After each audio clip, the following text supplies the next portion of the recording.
الحمد لله وحده والصلاة والسلام على من لا نبي بعده.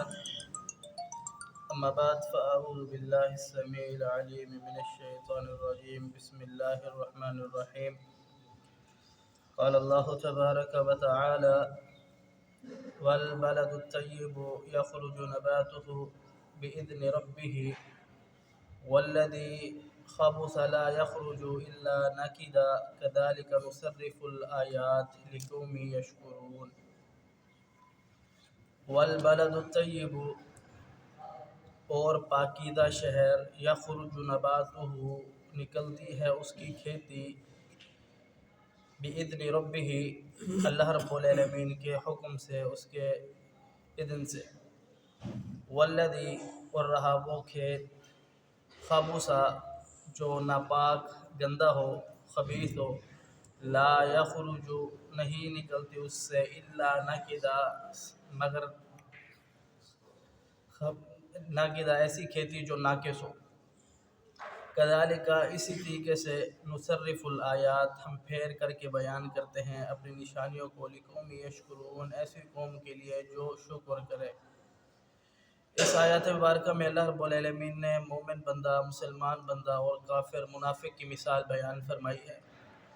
فرمایا کہ جو مومن مسلمان بندہ ہوتا ہے، سیدنا ابو موسیٰ الاشعری رضی اللہ تعالیٰ عنہ بیان فرماتے ہیں کہ اللہ رب العالمین نے اس آیات میں ان کی مثال بیان فرمایا کہ رسول اللہ صلی اللہ علیہ وسلم نے فرمایا، ابو موسیٰ الاشعری راوی ہے اس روایت کے، کہ مجھے علم، حکمت، ادب، دانائی کے ساتھ جس اللہ رب العالمین نے بھیجا، تو وہ اس آیات کے اندر اس بندے کی مثال کو بیان کرنا چاہ رہا ہے جو مومن ہے، مسلمان ہے، یا پھر کافر ہے، منافق ہے یا مشرک ہے۔ فرمایا مومن مسلمان بندے کی مثال ایسی ہے کہ اللہ رب العالمین کی حکم سے جیسے کھیتی اگتی ہے، وہ لوگوں کو فائدہ بھی پہنچاتی ہے، اور ایسی بارش جس سے پیچھے آپ نے ذکر سنا کہ ایسی بارش جو برستی ہے اللہ رب العالمین کے حکم سے، پھر وہ بارش کسی جگہ سے اچھے سے پھل اگاتی ہے جو انسانوں کے لیے فائدہ مند ہو، جڑی بوٹیاں اگتی ہے، گھاس اگتی ہے جو انسانوں کے لیے نفع بخش ہوتی ہے۔ فرمایا کہ والبلد الطیب یخرج نباتہ بإذنہ، یہ اللہ رب العالمین کے حکم سے ہی ہے۔ اور پھر ایسی زمین بھی ہے کچھ زمین اس دنیا میں کہ جہاں صرف پانی رک جاتا ہے اور وہ پانی لوگوں کے لیے نفع بخش ہوتا ہے، لوگ پیتے ہیں اور لوگوں کو پلاتے ہیں۔ اور پھر کچھ ایسی زمین بھی ہے جہاں پانی تو آتا ہے لیکن وہ زمین اس سے فائدہ نہیں اٹھا سکتی، ذرا برابر بھی، نہ اس سے کوئی درخت اگتا ہے، نہ اس سے لوگ فائدہ اٹھا سکتے ہیں۔ فرمایا کہ یہ جو پہلی والی تھے جس سے اچھی چیزیں اگتی ہیں اللہ رب العالمین کے حکم سے، یہ مومن کی مثال ہے۔ جو مومن ہے وہ دوسروں کو ہمیشہ فائدہ پہنچاتا ہے۔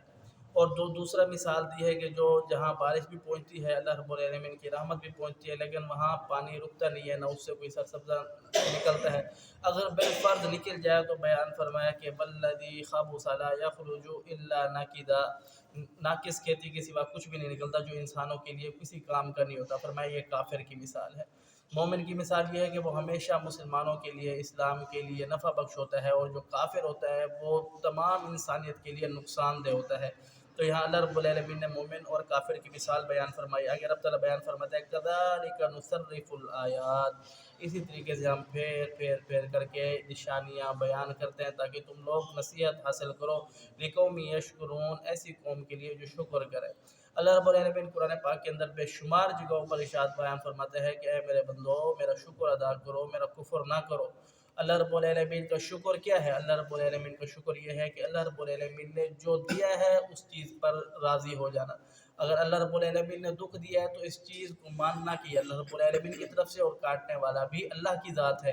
اگر اللہ رب العالمین نے پریشانیاں دی ہیں، مشکلات دی ہیں، تو اللہ رب العالمین انہیں کسی دن حل بھی کر دے گا۔ فرمایا وَتِلْكَ الْأَيَّامُ نُدَاوِلُهَا بَيْنَ النَّاسِ، کسی طرح بھی یہ دنیا کا دستور ہے کہ ایک جیسے حالات کبھی بھی کسی وقت بھی مسلمان پر نہیں رہتے۔ یہ دنیا ہے، انسانوں پر دن بدل کر کے آتے ہیں۔ اللہ رب العالمین ایک اور جگہ ارشاد فرماتے ہیں فَإِنَّ مَعَ الْعُسْرِ يُسْرًا إِنَّ مَعَ الْعُسْرِ يُسْرًا، آسانی ہے پھر تنگی ہے پھر آسانی ہے۔ یہاں پر اللہ رب العالمین نے 2 مرتبہ آسانیوں کا ذکر کیا ہے، 1 مرتبہ تنگی کا ذکر کیا۔ آزمائش اللہ کی بہت تھوڑی ہے، جو اتر جائے وہ کامیاب ہے، اور آزمائش کے اندر جو واویلا کرے، اللہ کی ناشکری کرے، وہ ناکام و نامراد ہو گیا. تو اللہ رب العالمین بیان فرماتے ہیں میرا شکر کرو میرا کفر نہ کرو. تو اللہ رب العالمین نے انسان کو پیدا ہی امتحان کے لیے کیا ہے.